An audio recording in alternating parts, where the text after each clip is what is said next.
प्रतिशोध। कौशल नरेश। कौशल राज के यशोगान से उस काल समस्त आर्यावर्त प्रतिध्वनित हो रहा था।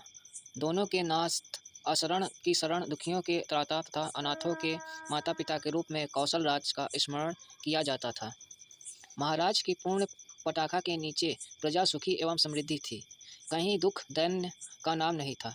यही कारण था कि महाराज प्रातः स्मरणीय हो गए थे। जनता उनके मात्र इंगित पर अपना सर्वस्व होम करने को प्रस्तुत रहती थी। परंतु एक थे काशीराज जो कौशलाधीश की इस यशा कीर्ति से भीतर ही भीतर जल भून रहे थे। और एक दिन सारी काशी नगरी किसी विशेष महोत्सव से मुखरित हो उठी। सर्वत्र आनंद बरस रहा था, मस्ती चू रही थी। कौशलपति की जय के तुमुलनाद से दिगंत प्रकंपित हो रहा था। काशीराज ने अपने नगरों से आती हुई जय जयकार ध्वनि को सुना। उन्हें कुछ भी समझ में नहीं आ रहा था। तत्क्षण प्रधानामात्य बुलाए गए। काशीराज ने क्रोधपूर्ण मुद्रा में पूछा, मंत्रीवर, आज मेरे नगर में यह आनंदोत्सव कैसा? विजयोल्लास क्यों? महाराज, मंत्री जी ने निवेदन किया, आज कौशलपति का जन्मदिवस है। हूँ, मेरे राज्य में कौशलपति का यह सम्मान क्यों? मैं पूछता हूँ, उनमें मुझसे कौन से विशेषण अधिक है जिनके कारण काशी की जनता उनको उनकी उल्लास अभ्यर्थना कर रही है? अत्यधिक क्रोधावेश से काशीराज का मुखमंडल बाल रवि सा रक्ताभ हो उठा।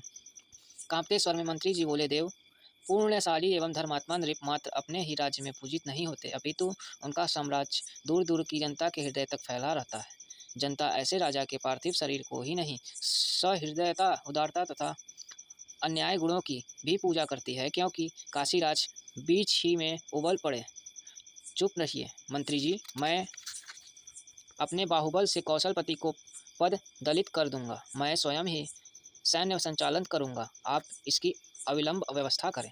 प्रधानामात्य मस्तक झुकाकर चल पड़े। काशीराज की विशाल सेना के समक्ष कौशलपति के मुट्ठी भर सैनिक नहीं ठहर सके। खून की नदियां बह गई। भीषण रक्तपात से अलका के समान कौशल देश में भस्मीभूत हो गया। कौशलपति ने पराजय स्वीकार कर जंगल की शरण ली। उस दिन काशी में विजयोत्सव मनाया गया। कौशल राज के कोष पर काशीराज का आधिपत्य स्थापित हुआ। राज्य के प्रमुख पदों पर काशीराज के अधिकारी नियुक्त किए गए, परंतु काशी की जनता, उनके हृदयों में दुख का अंधकार छा गया। निंदा सबने चुपके चुपके उस रात शोक मनाया। काशीराज के गुप्तचरों ने उनकी सूचना महाराज को दी। फिर क्या था? यह ईर्ष्या, द्वेष और प्रतिशोध की भीषण का ज्वाला से जलने लगे। तत्काल उन्होंने घोषणा करवा दी कि कौशल राज का छिन्न मस्तक लाने वाले को राजकोष से 1 सहस्त्र स्वर्ण मुद्राएं पारितोषिक में प्रदान की जाएगी। काशी की जनता ने इस घोषणा का स्वागत धिक्कार है से किया। विजन वन्य प्रांत एक तरु के नीचे भिक्षु बैठा हुआ है। उसका मुखमंडल किसी भीषण चिंता से विषर्ण है, परंतु गौर मुख एक अलौकिक प्रभा से प्रतिभासित हो रहा है। तदनंतर एक पथिक यहाँ पहुँचता है। पथिक, भद्र कौशल देश का मार्ग किस से है आपको ज्ञात है? भिक्षु बंधु, तुम पर ऐसी कौन सी विपत्ति आ पहुँची है कि तुम अपने हरे भरे एवं धन धान्य से परिपूर्ण देश को छोड़कर पद दलित, प्रताड़ित एवं भस्मीभूत कौशलपुर को जा रहे हो? वहाँ तुम्हें क्या मिलेगा? भूख, दीनता, पराधीनता। फिर वहाँ जाने से लाभ क्या? पथिक, देव, मैं एक वणिक हूँ। मेरे समस्त जलपोतों ने जल समाधि ले ली है। मैं दरिद्र बन गया हूँ। घोर अंकीचन है। मस्तक ऋण भार से नत हो गया है, परंतु ऋण चुकाए बिना मरने पर आत्मा को शांति नहीं मिलती, अतः आत्महत्या नहीं कर सकता।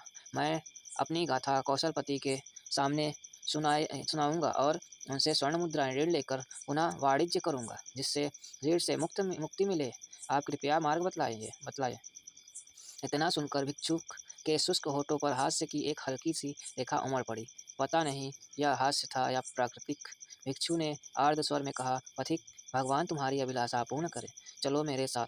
चलते चलते दोनों काशी पहुँचे और उचित समय पर वे राज्यसभा में समुपस्थित हुए।